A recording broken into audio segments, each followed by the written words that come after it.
My name is Hannah, and this is my year of less stuff.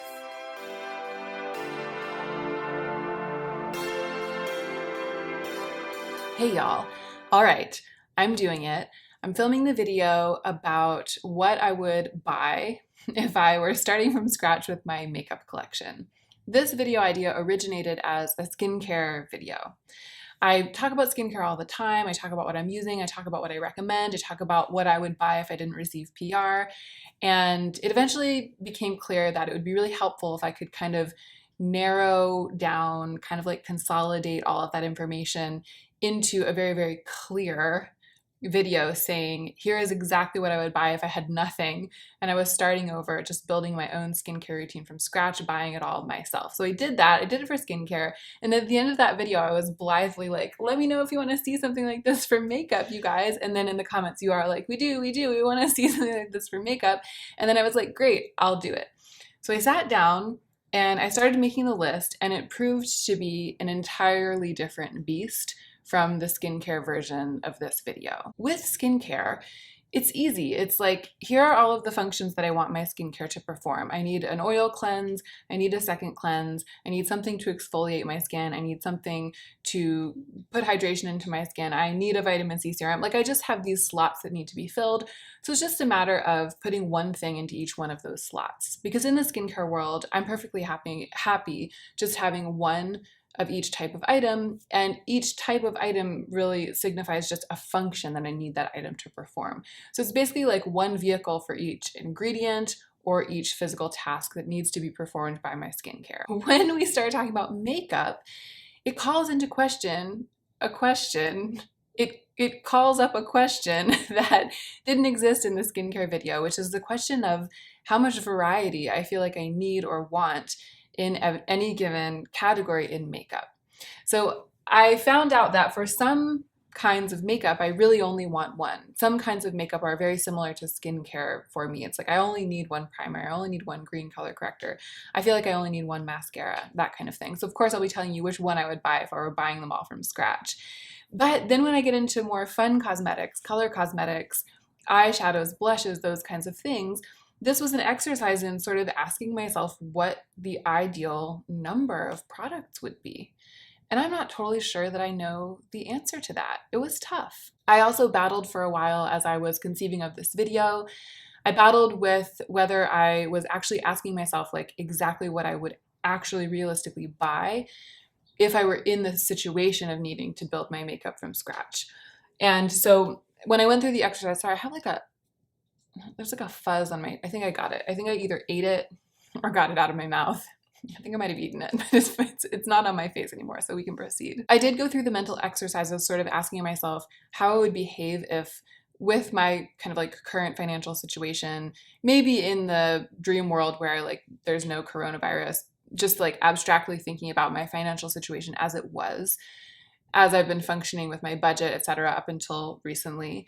In that situation, if I were to have lost all my makeup and then started from scratch, what would I realistically buy? So I was like asking myself what I would need, but I was also taking into account how much I would feel comfortable spending all at one time, where I would indulge, and where I would cut corners. And that was really stressful. That was really difficult because I think that the truth is that if I truly were starting from scratch, if I lost everything, I would start really small and slow. I would just get a couple of things, like one or two things, just to make do with like brightening up my complexion, canceling out redness, maybe the ability to do like one quick eye look. And then slowly over time, I would build the rest of my collection, adding the pieces one by one. I wouldn't go out and buy absolutely everything that I wanted to own for my sort of streamlined collection all at one time because I wouldn't want to spend the money all at one time. So when I thought that through, I realized that that's a different video. That's not the one I want to film today. This isn't a video telling you what are the bare bones things, like the exact few things that I would go out and buy if all of my makeup disappeared to get me through. In this video, I'm reporting to you about what I've decided on as like my dream foundation of my collection. Like basically the dream collection that I could live with pretty happily. It gives me enough variety, it gives me what I crave, but it's like on the most minimalist end of the spectrum of what I imagine that collection could be. This is basically like what I dream I would build over time if I started from scratch, and what I would hope that I would be able to kind of stop at and at least sort of sit with for a while, and then proceed from there with what I learned from only using this collection to maybe buy a couple of more things. So I did take pricing into consideration in that I only included things that are worth their price to me. So there are things that I could see myself buying in the event that I were starting over from scratch and buying everything with my own money. But I wasn't putting pressure on myself to keep the overall total cost down. In a way, however, I was putting pressure on myself to keep the overall total number down, because I do think that if I were starting from scratch tomorrow and building a collection, I would be trying to build a much smaller collection than the one that I have now. And so I would be trying to make really, really smart choices about what I picked and what I spent my money on, because I would want those choices, those items, to go a very, very long way, to be so satisfying that I would feel like I didn't really need more or didn't need much more. So that is what I'm about to present to you. That collection is what I am about to present to you. I have a feeling it's going to be kind of a long video because it's not a ton of products, but there are a number of products. Like, I know how many products there are, and for me to even briefly mention all of these products would take kind of a long time, and you know me, I'm incapable of briefly mentioning a product. So it's going to be a bit of a long haul, but I feel like that's perfectly suited to this time of human history and YouTube history. It's what I want to film right now, and I feel like it's what a lot of you guys want to watch right now. There is also kind of a surprise twist ending. There's something exciting. This video, the conception of this video, has given birth to an idea for another project, and I'll be talking about that project, kind of announcing that project at the end of this one, so I hope that you will stay tuned for that. Let's go ahead and get into the meat of the video. Let's get right into it with none of the usual post-transition dallying. The first category is skin. This isn't necessarily the order in which I put things on my face. I just decided to go kind of in order of category, like I grouped the categories together. A lot of times I do some skin prep and then I do my eyes and then I go back with my base, but I'm going to address all of the skin products at once, like all of the prep and base types of products all at once. So I would only buy one primer if I were starting over from scratch. I'm not a person who feels like I need a variety of primers or different primers for different occasions. I only need the one, especially since I've discovered the VDL Lumilayer primer. It is just absolutely perfect. I feel like it both illuminates the skin and helps to minimize pores, and that's very rare. A lot of times luminous primers will enhance the pores. That's why people go in with multiple primers. They like put luminous primers on these points and then put blurring primers on the pore points. I feel like this illuminates and blurs my skin, and that's what makes it the ideal primer for me. Also, it sits beautifully over my skincare and it sits beautifully under makeup. It's just perfect, but you all know that. I've talked about it like 1,000 times on here. That was like the easiest one to guess, I feel. So then moving into actual base makeup for canceling out redness, evening out the tone of my skin, brightening, maybe a tiny bit of sculpting. I always like to have a green color corrector, but I don't think that I would purchase the Algenist one again if I were starting over from scratch. Even though it's better value for money in terms of the size of it and how long it lasts, I would buy the one from Sephora, the Sephora brand Bright Future green color corrector. I just love the serum-y quality of it. I find this one to be ever so slightly mattifying, which isn't that bad because most of my other face products are glowy. And so I end up like mixing it in with them and it all ends up balancing out. But I miss the Sephora one. It's only $14, even though it's like a smaller tube and it doesn't last as long. It's just such a lovely product, and I like that it doesn't feel like it's taking a bite out of my budget every time I purchase it. So that's definitely the one that I would buy if I were starting over from scratch. So those first two were pretty easy. When I started moving into questions of actual base makeup, I had to sit with myself for a little while and really use my imagination. Like, I had to really, really project myself into this theoretical situation and really ask myself what I would do. And when I did that, I realized that I would repurchase my Makeup Forever Ultra HD concealer, and I would probably repurchase it in the shade that I have, which is 11, the shade Pearl. I have felt off and on like it's too light. It's really, really brightening. So to use this as like an all over the face product, it's too much. It's too brightening. But because most other complexion products aren't quite light enough for me, it always works out to balance them out. So putting it under the eyes, putting them on my chin where I tend to have the most redness, putting it under my eyes and on my chin, it helps to kind of like even out the impression of my face and make me not just look like either like I have fake tan on my face compared to my neck, or like a ghost if I were to put something like this color all over. It's just like a really, really useful product for me, and that's why I've almost completely panned it. Like this one's almost completely empty and I've already popped the stopper out and everything. I don't think I'll need to replace it when I've used it up in my current situation because I have a couple of other concealers and other base products floating around and I can like scrap them together and make do. But if I were starting from scratch, I would pick it. It's also the most skin-like concealer. Actually, at this point, given the one that I'm about to mention, I'd say it's maybe like the second most skin-like concealer or one of the two most skin-like concealers I have ever tried. And that's my jam when it comes to base products. So this is one that I would buy. And then I realized this is so wild because this is a product that I said that I was going to give away. This is the Air & Space's Radiant Firming Concealer.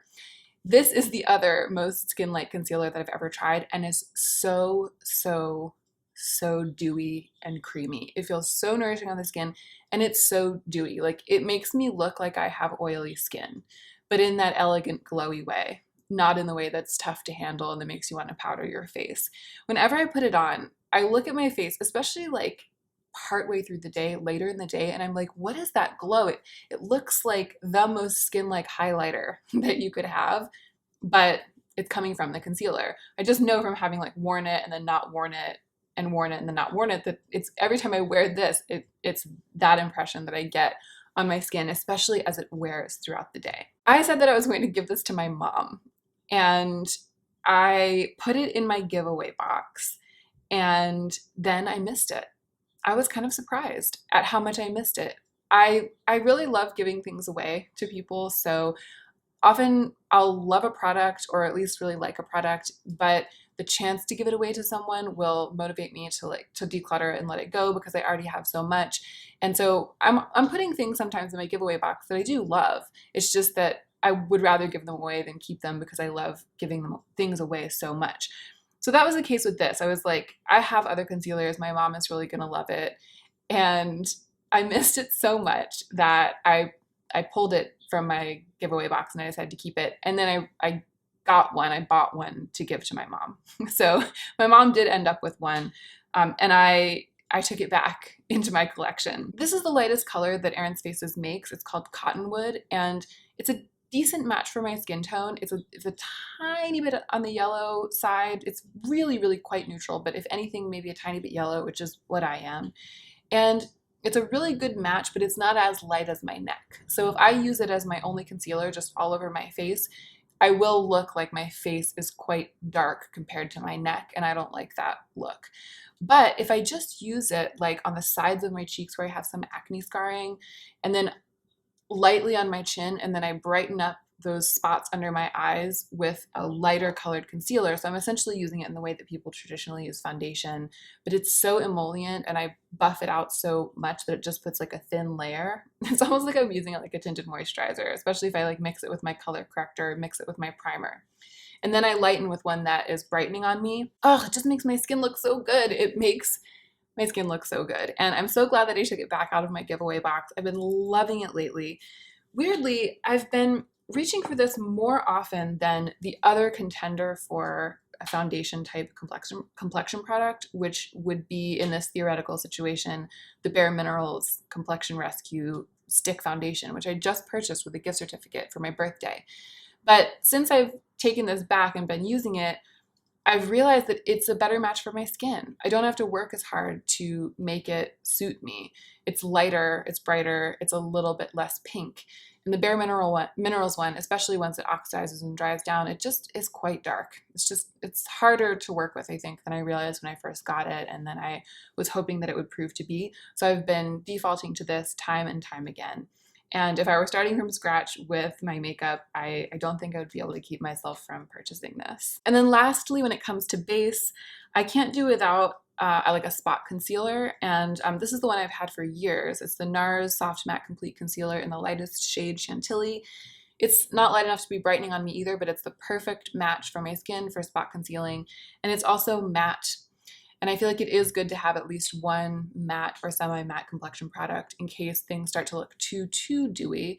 I can go in with a little bit of this and just sort of like tone it down a tiny bit. So I would definitely add this into my collection if I were starting over from scratch. I think that I would be happy and be able to really even out my complexion and get my complexion to look the way that I like it to look. I think that I could do that every day with just the Sephora green color corrector, the Makeup Forever HD in like a brightening color, the Erin's Faces concealer in Cottonwood, and the NARS Soft Matte Complete Concealer for just blemishes and, you know, stubborn spots and spots that are getting too dewy. It would be enough for me. I love complexion products, I love base products, but I do feel like it's an arena in which when you have the ones that work the best, you don't need all the others.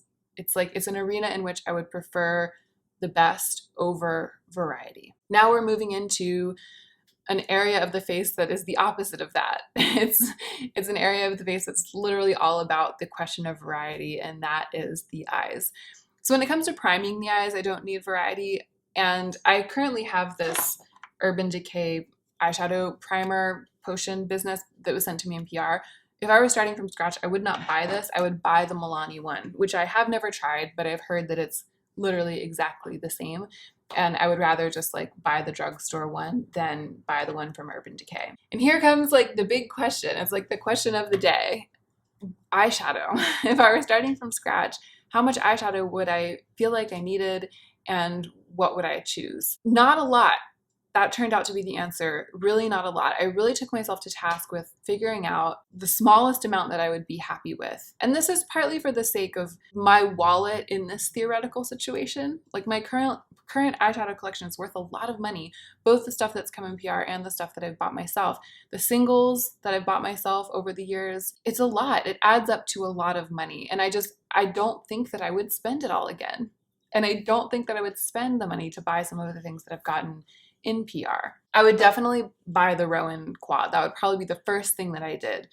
The 75 degrees warm quad. I would just get the one. If I were truly starting over from scratch and I was kind of aiming for something relatively minimalist, I think I could do without the other quads, and I could do without the disco shades.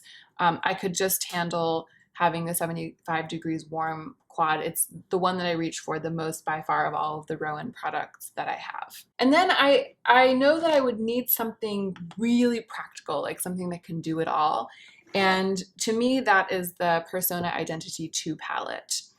I use this black and this dark brown to add dimension to looks almost exclusively. I rarely reach for anything else unless it's a black and a brown that I've put in like a singles palette that I'm traveling with, and I'm like keeping that on my vanity and I use it instead of reaching for a pre-made palette. Unless I'm doing that, I'm always reaching for this. This is my black and my brown of choice. And then there are all the colors in here, and I feel like I could mix any of these colors into an eye look with the Rowan quad as the base of the look, and I could get something that's colorful and textural.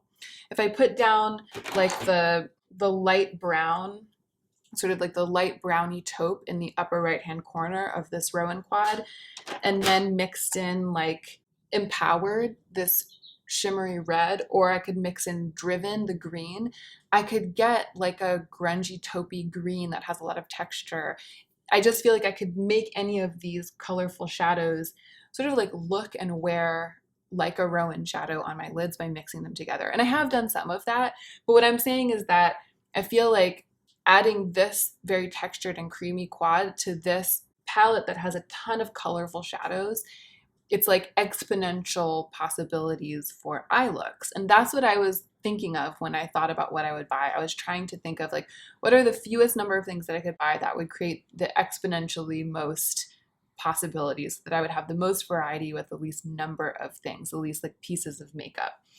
I also love the performance of these shades. They never let me down, just in terms of like straight up powder products, how they blend, how they perform, the pigment, the depth. They are like the best of the best to me. So I would definitely get this palette and this little palette. That would be it for palettes. That would be it. And I know that I could do a lot with those two guys. Like I know that I could really, really do a lot But I don't ever want to be without Clionadh singles ever for the rest of my life, because to me, they are what allow me to like do the most on my eyes. They add so much dimension. There's so much possibility. They're so gratifying. I reach for them constantly. So if I were starting over from scratch, I would place an order for 5 shadows from Clionadh. That's just what seems reasonable to me. And these are the 5 that I would buy. I would get Forge, which is the one multichrome that I would get, the jeweled multichrome, so the more expensive ones with like that really dense blackened pigment that shifts to a bunch of different colors. Forge shifts it's like a green to red, so it's really dimensional, but it blends beautifully into my sort of like smudgy, smoky bronze type eye looks. I just find that it's not too colorful. It doesn't compete too much with the neutral looks that I tend to go for, and yet it has that kind of alluring dimension. So it's definitely my favorite of the multichrome, the jeweled multichromes that I have. And the other ones are the glitter multichromes. They're Blaze, which is kind of surprises me. It's like a light peachy one, and I just end up reaching for it way more frequently than I thought I would, because it's not one of the ones that stands out as like being the most special. But anytime I do like a peachy or a soft like reddish eye look of any kind, I always end up tapping this over top, and it always just lights it up. So I would definitely purchase Blaze in this scenario. And then across the top here are my 3 like just absolute killer shadows. There's Abrasion, Grisaille, and Corrosion. I'll swatch these guys for you. So this is Forge. This here in the middle is Blaze. That's Corrosion right there. That on my pinky finger is Grisaille. And then I put Abrasion onto my thumb. So those are the 5 that I would buy.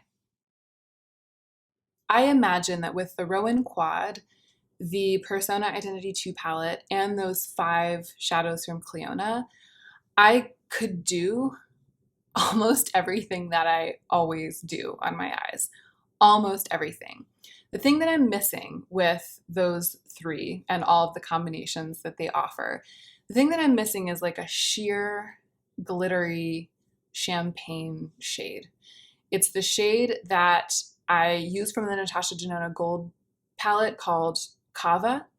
And then the other shadow that I have that's kind of like that is from the Tom Ford cream and powder duo in Naked Bronze, the shadow that's on the top. So these days, interchangeably, I reach into Kava or I reach into the Tom Ford product to just get that wet shine all over my lid and up into my brows. And I'm wearing it today. I have this sort of like bronzy, smudgy, sooty look, and it's finished with the one from the Tom Ford duo, the shadow from the top of here. So I feel like if I were building my collection from scratch, I would want to acquire a shadow like that. And I love this duo enough, and I use the cream on the bottom frequently enough that I think this would be it. It's less expensive than the gold palette. So if I'm just trying to buy like one thing that will give me that sheer glittery topper, and I want it to feel really special, and I want it to like have a worthy place in my very edited collection, I would be perfectly happy to spend the money on this in this theoretical situation, and I would definitely want it to be in my edited collection. I wouldn't buy any Natasha Denona palettes. I think I would miss them. Like I would miss the gold palette a lot, but I don't think I would buy it. I don't think I would buy it with my own money. I don't think that it would be worth it to me. I've said this before on my channel, actually, talking about like things I've received for free or PR that I've gotten that I wouldn't buy with my own money. And all of my Natasha Denona palettes were in that video under the category of something that I love having received as a gift, but that I wouldn't buy myself. And I think that that still holds true. The one thing that I would miss the most would be Kava, that one shade from the gold palette. And this is a perfectly respectable stand-in. And this is something that I would happily buy at this point, now that I know how amazing it is. So for eyeshadow type products, for things that are like designed to be eyeshadows, those are the 4 products: the Rowan Quad, the Persona palette, the Tom Ford duo, and the 5 Clionadh shadows. I think I could make do with these, and that's the little collection I would build. I do think I would want to put some just like true glitters into this collection, and there are just the 2 that I own right now that I think I probably wouldn't be able to keep myself from repurchasing if I were starting over from scratch. The Slayfire glitter gel in the color Sully. It's like an iridescent purpley blue, but it's very bright and light. And then White Rabbit from Lemonhead LA. These are my two favorite glitters, and I really, really love them. I think that in the world of glitter, I would be happy with just them. So they're the two that I picked for the ones that I would buy if I were starting over from scratch. And this just feels like such intense abundance of wonderful, textured, colorful eye look possibilities to me. Like I'm looking right here at these 1, 2, 3, 4, 5, 6 products, the palettes, the singles, the little guys, the glitters, and I'm just like, wow, like it's awesome. It's perfect. They're perfect for me. It's the perfect little minimal collection for me. Other eye enhancing types of things, eyeliner.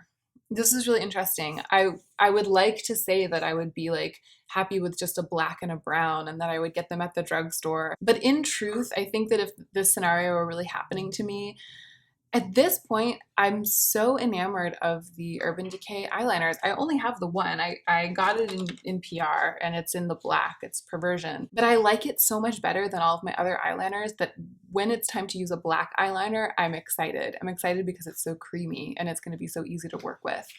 The other ones that I have are perfectly fine, but I wish I had this eyeliner in a bunch of different colors. And I think that if I were going to purchase eyeliner from scratch, I think I would just indulge myself and do it. I think I would buy this in my 5 staple eyeliner colors. So I would get black and brown, I would get a taupe, a burgundy, and like a deep smoky green. I wrestled with myself because if I were to do that, if I were to get 5 Urban Decay eyeliners, it would be over $100. And I was like, would you really do that, Hannah? I think that I would probably start with just the black and the brown, and then over time I would slowly collect the other ones, you know? But if we're talking about like my ideal minimal makeup collection, minimal, you know what I mean? The bare bones of like my dream collection for myself, yeah, I would want 5 of them and I would want those 5 colors. And then lastly, mascara. If I were starting over from scratch, I would just buy myself the Milani Highly Rated mascara. I have this pretty much dead tube of it. It's like all dried out, and I was keeping trying to like scrape the bottom of it because it's so volumizing that it helps to build, even in its dry state, it was like helping to build volume when I put it on underneath other mascaras that I'm wearing. But since I started testing the Gucci mascara and the other mascara that I'm testing that I'm not allowed to tell you guys about yet, but it's coming soon, I've pretty much stopped using this. I think it's lived its life. But I do have the tube still to show you, which is why I'm telling you this long story about mascara. It is the one that I would buy if I were starting over from scratch. I would be perfectly happy with just this. Let's talk about the second most difficult category for me, and that's cheeks. This was hard because I actually want to say that this was more difficult than eyes. I was daunted by the challenge of coming up with this like edited collection of eyeshadows, but it came together pretty easily for me. Like I instantly was like the Rowan Quad, the Persona palette, the Cleona shadows, and I had to like think a little bit about this and about the Natasha Denona shadows, but I didn't agonize. With cheek products, I agonized because there's only like the one, you only have, I mean, you have 2 cheeks, but you only have like one application onto the cheeks.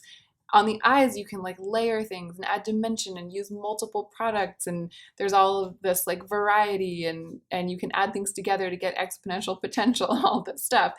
With the cheeks, it's just like you have one and you just use it and that's it. You've made your decision for the day. You've put like the color on your cheeks that's going to be on your cheeks. So it felt more indulgent to pick multiple products in this category. And for a while, I like lied to myself and I was like, I could make do with just like one Charlotte Tilbury Spotlight wand and like one powder blush, and that would be it. And then I was like, no, Hannah, what would you really do if you're really building your collection from scratch?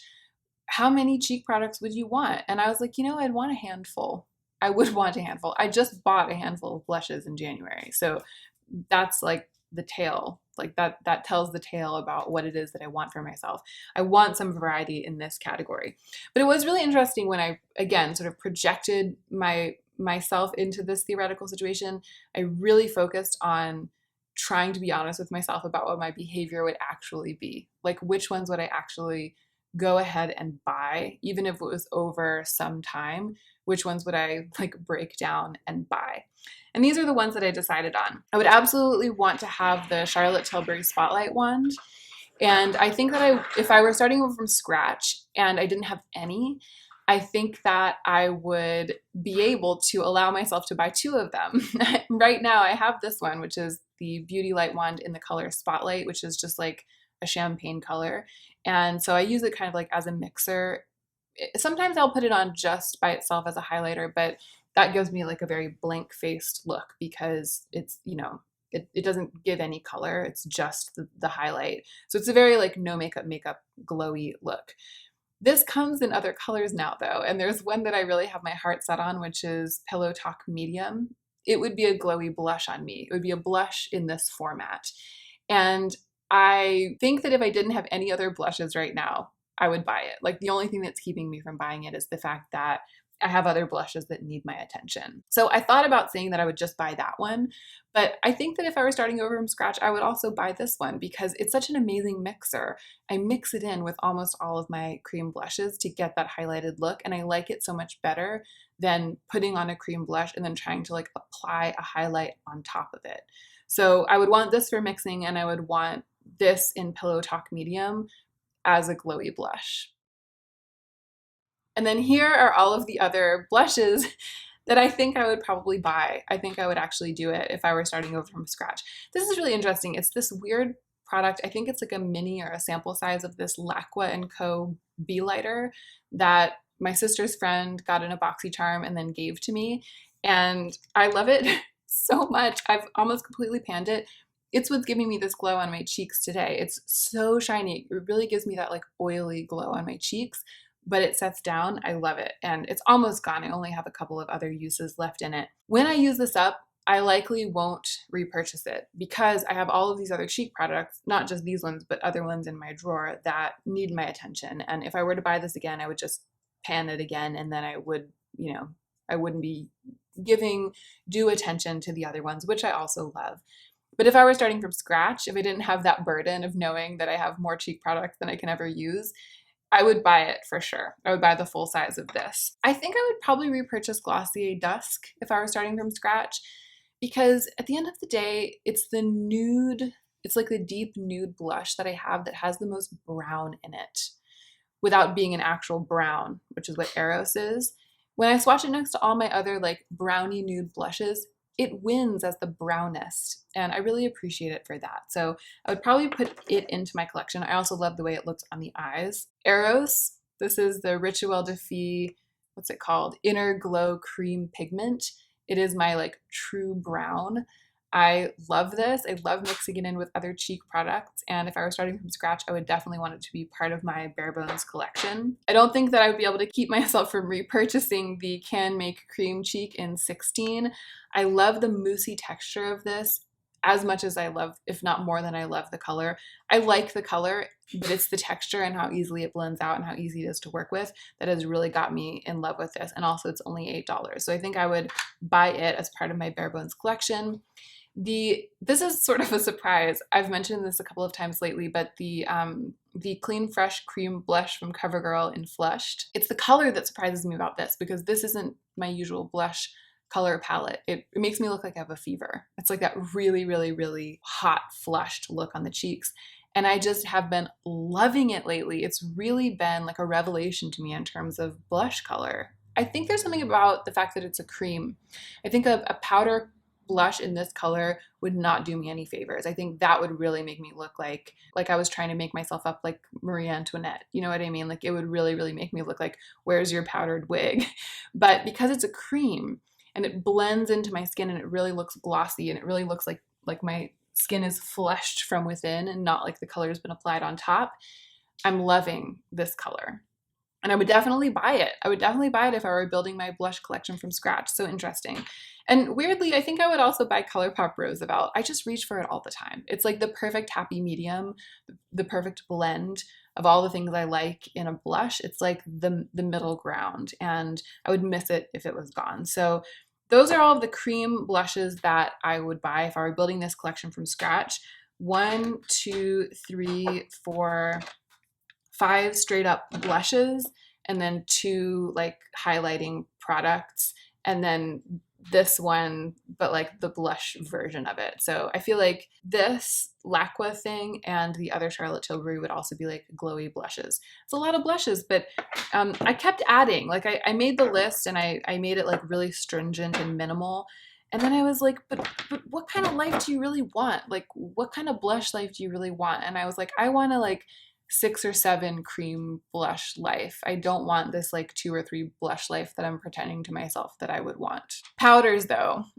Powders, I don't want a lot of. These are the only 2 powder cheek products that I would buy if I was starting from scratch.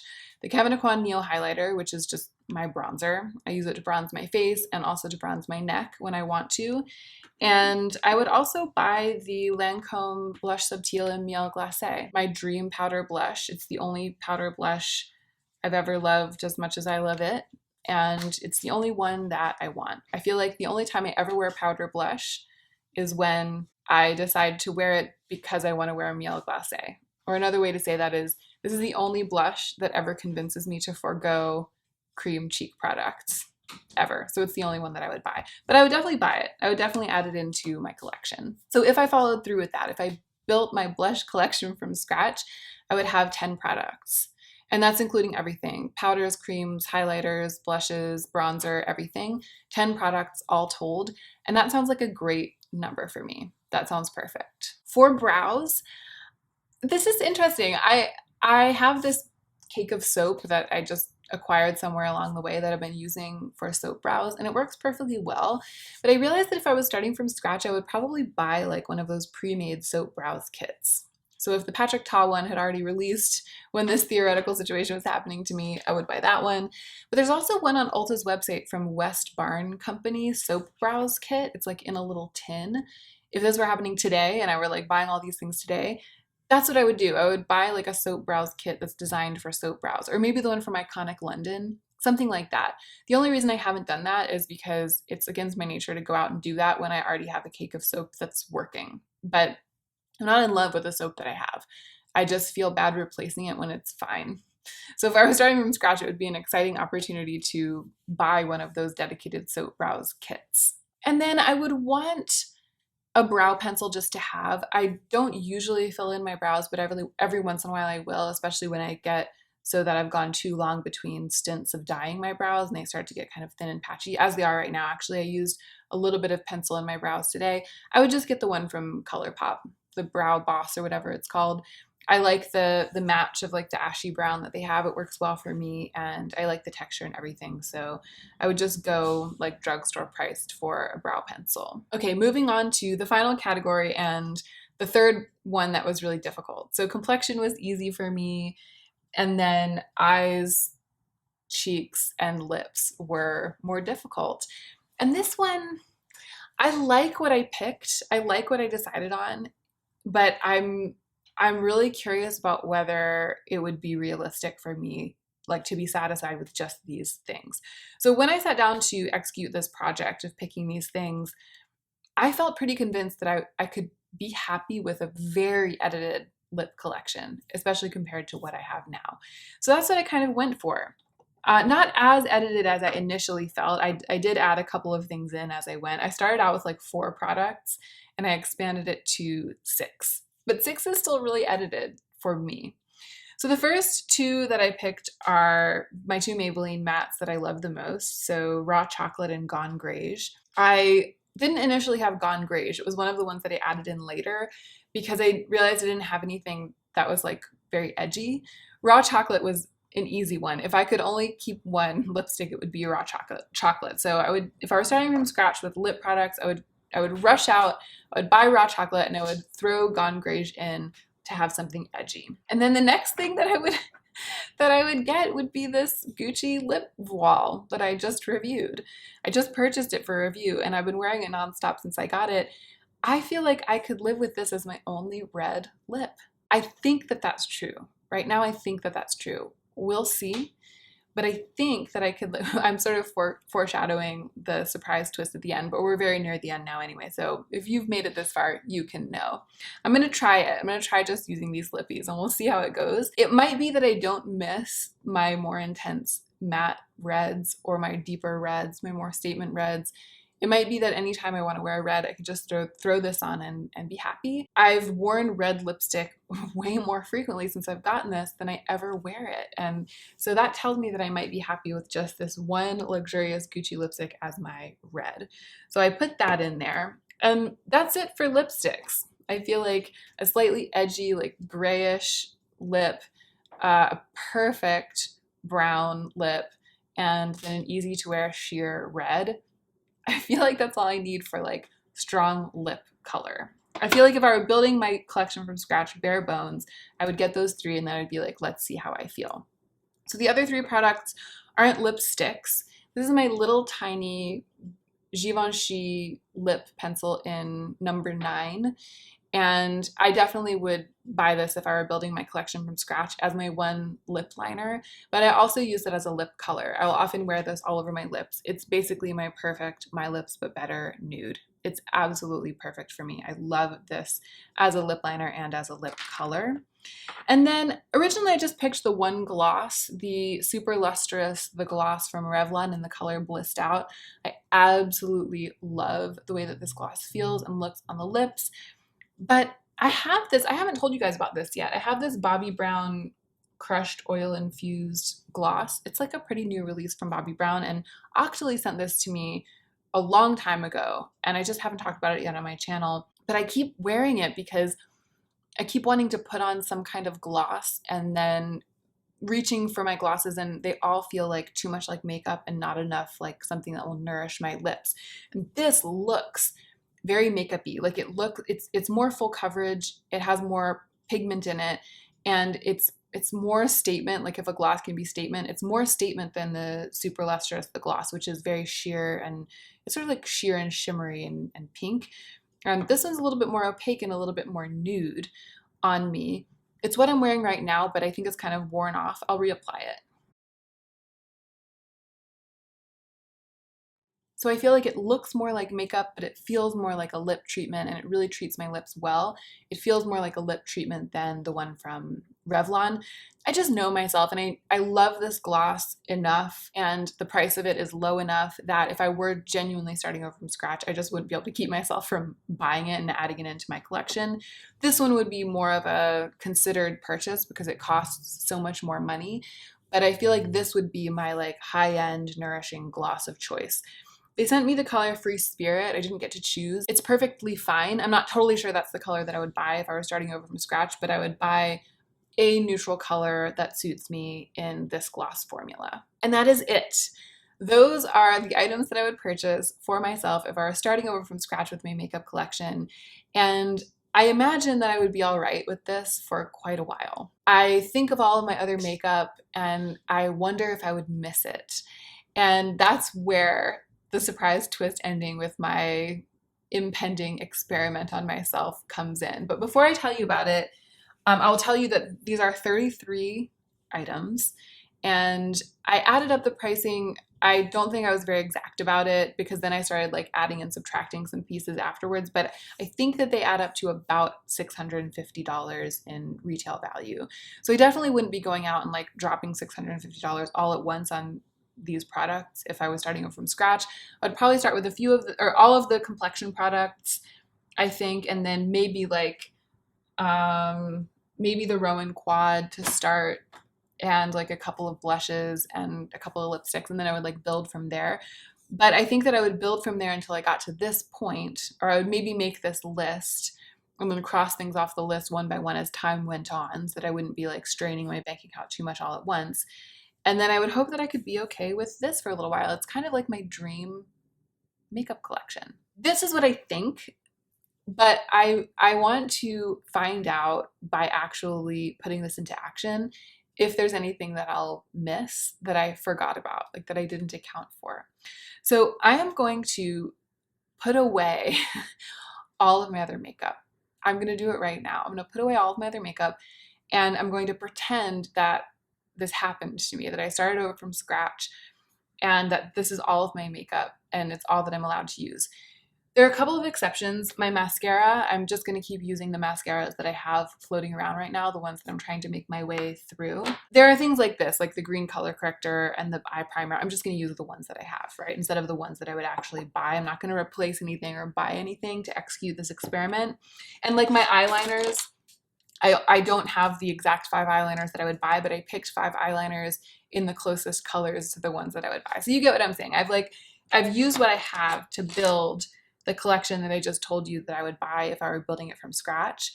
And I'm going to spend, I think, 1 week only using this, maybe more. And then I'll film a video reporting back about how it went to do that, like what my experience was like. So it's kind of like an intense pan collection shop my stash. In theory, it would be kind of fun to do it for longer, like for a whole month or something. But I'm aware that I have products in my collection that are languishing, potentially going bad, and I don't want to keep too much of my collection in storage for too long. So I'm going to do at least a week, maybe longer than that. We'll see. I'm going to angle the camera a little bit right now so you can see my whole vanity, and I'm going to go ahead and just fast forward through myself, like putting all of the rest of my makeup away and putting all of this collection in pride of place.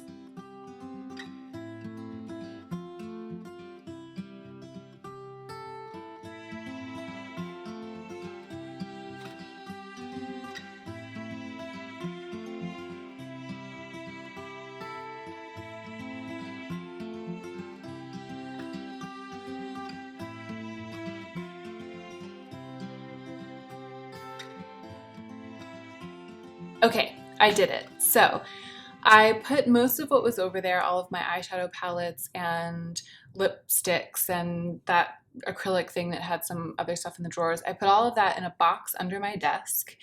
And the complexion products, like the foundation type things and blushes that were in my drawer, I left them in my drawer, but I kind of moved everything over to the right. And I used some of the boxes that have been in my drawer separating things. I brought them out and used them to separate things up here on top of my vanity. So I'm filming this on Wednesday, and I'm going to challenge myself to only use the things that are currently sitting on top of my vanity in those boxes, only use those for makeup until next Wednesday at the earliest, and possibly the following Wednesday if I feel like I get to next Wednesday and like I have nothing to report. If I just feel like I haven't really had the experience that I'm looking for, I haven't really felt what it would be like if I started over from scratch with this collection. If that hasn't happened by next Wednesday, then maybe I'll give it another week. But either way, I'll report back to you guys and I'll let you know how it's going. I feel like this is a great experiment for the year of less stuff, because I'm essentially going to put myself through the paces of using my less stuff, what I currently am conceiving of. It's a guess, but I'm currently conceiving of this as like my dream less stuff result, like my dream collection. It's almost as though I imagine myself continuing to like use stuff up and trying not to buy new stuff and decluttering stuff to the point where, to this point, like so much that I get to this point. I kind of imagine that this is like one possible end result, or like the ideal end result of the year of less stuff. But instead of waiting for that to happen and then seeing how I feel, I'm like doing a little test run and seeing whether this amount of stuff or this minimal of a collection is really the end goal that I want. Let me know what you come up with when you kind of put yourself through the paces mentally of this exercise. Like if you were starting over from scratch, really ask yourself what you would buy, and then like add all of it up. Not the money, but like the number of things. Like how many things would it be? What's your ideal collection? Would it be smaller than what you currently have? Would it be bigger? Would it be really different? Like are there things that you're just trying to make yourself use up because you have them, but if you were starting from scratch, you wouldn't buy them again? You would like have all lipsticks and no eyeshadows, or vice versa. Let me know what you think. Thank you so much for watching, and don't forget to take extra good care of yourself right now so that you can be the most effective version of yourself as you do your work in the world.